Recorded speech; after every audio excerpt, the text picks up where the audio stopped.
Mon père est horloger, donc j'avais eu cette chance de connaître l'horlogerie très jeune. Donc baigné dans le tout petit, j'étais déjà baigné dedans. Je pense que on ne sait pas comment ça vient. À un moment donné, on dit tu veux faire quoi plus tard? C'est la question que tous les parents posent.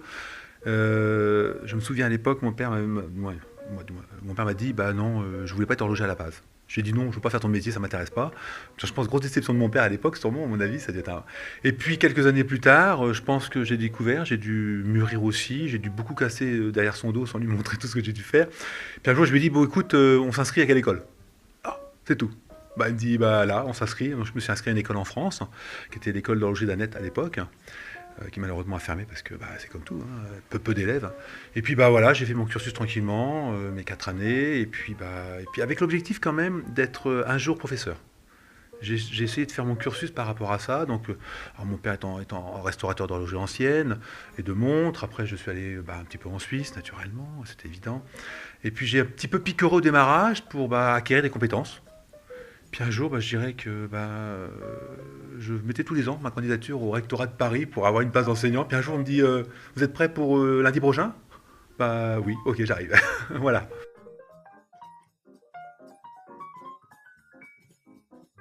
J'ai pas eu que Steven Forcé, Robert Grobel, mais j'ai aussi Didier Cretin en conception. J'ai aussi Jean-François Erard en mécanique, tournage, fraisage, pointage. Et aussi, et important aussi, la décoration avec Séverine Vitali. Donc quelque part, oui, donc en gros, on imagine bien que c'est une team par elle-même dans lequel on est les uns et les autres en train de travailler. Moi, je suis quelque part, alors, je suis le collecteur. Alors, naturellement, alors, avec un principe d'apprentissage qui est celui qui n'est pas le plus rapide mais qui est le plus formateur, c'est la connaissance par l'erreur. Des fois, ça marchait bien, des fois, c'était pas toujours le résultat. Et du coup, après, je revenais, et j'écoute, voilà, j'ai pas réussi. Et je lui montrais les photos. Et à partir de là, il me disait, mais non, pas comme ça, il faut faire comme ça, comme ça. Et je repartais à nouveau, puis si à nouveau ça n'allait pas, alors là, vraiment, on passait vraiment ensemble. Il y a eu des moments où on a travaillé ensemble sur les pignons d'échappement, je me souviens, c'était un moment assez compliqué. Là, ça a été un moment de bonheur. Donc là, avec Jean-François, il m'a dit, mais tu arriveras jamais parce qu'il faut faire comme ça et comme ça. Donc, et pareil pour Philippe. Ah, Philippe, c'est un moment de bonheur. Vous êtes assis, Philippe, il prend son établi, il vous montre, puis alors, vous voyez le résultat impeccable. Alors, vous dites, allez, j'ai le matériel de Philippe, ça va briller tout de suite. Et là, vous êtes en train de bouger les archers et bouger.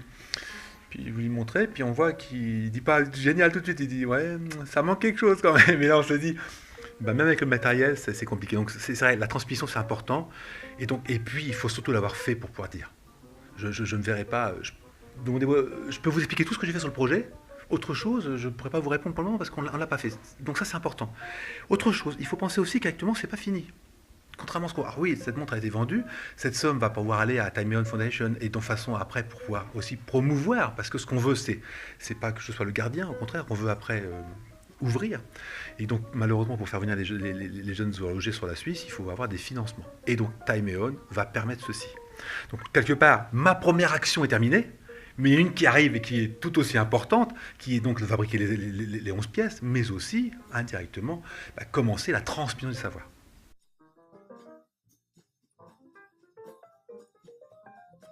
Par ma profession d'enseignant, qui était importante. Donc ça, c'est déjà un point, puisque demain, on veut transmettre. Donc j'avais déjà cette compétence-là.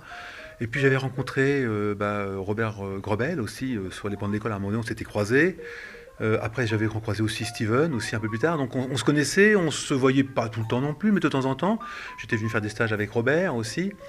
Et puis voilà, puis je pense que à un moment donné, on s'est dit, tiens, pourquoi pas. Franchement, je ne sais plus comment ça s'est passé. Ça s'est passé naturellement, il savait que j'avais envie aussi de transmettre, parce que ça c'est mon objectif principal. Il dit pourquoi pas essayer, puis moi quand à un moment donné on me dit tu sais peut-être qu'il y aura Philippe Dufour, alors déjà peut-être on se dit oh intéressant.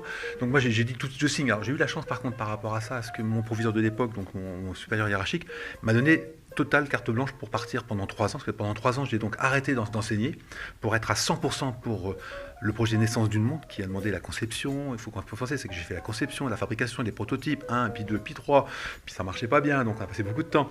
Et c'est là qu'on se rend compte que vraiment, il fallait passer par toutes ces étapes-là. Donc je pense que c'était pour moi un moment de bonheur aussi, parce que maintenant, je dirais, j'avais lu comme tout le monde le Watchmaking de Georges Daniels, et puis des fois on se dit comment il a pu faire tout ça. Là maintenant, on est passé vraiment sur du concret, et ça les élèves, on a beau dire ce que l'on veut, c'est ce qu'il faut. Quand à un moment donné, quelqu'un peut vous expliquer sur ce qu'il a fait, il n'y a plus de discussion, ça tombe. C'est comme quand Philippe me montre quelque chose, je ne vais pas remettre en cause Philippe quand il me dit, tu sais, on peut faire ça. Quand Philippe vous dit, on peut le faire, On est rassuré. Donc voilà, je pense que c'était naturel et puis bah, du coup ça s'est bien passé.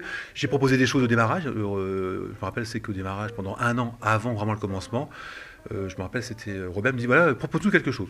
Alors là, il y a des choses qu'on verra peut-être jamais parce que ça marchera jamais, mais voilà, on a été, je dirais, prolifique en termes d'idées, de projets un peu vastes et divers. Et puis à la fin, bah, je dirais naturellement, on a dit une montre simple, heure, minute, seconde, avec un tourbillon traditionnel, parce que l'objectif, c'est de fabriquer à la main.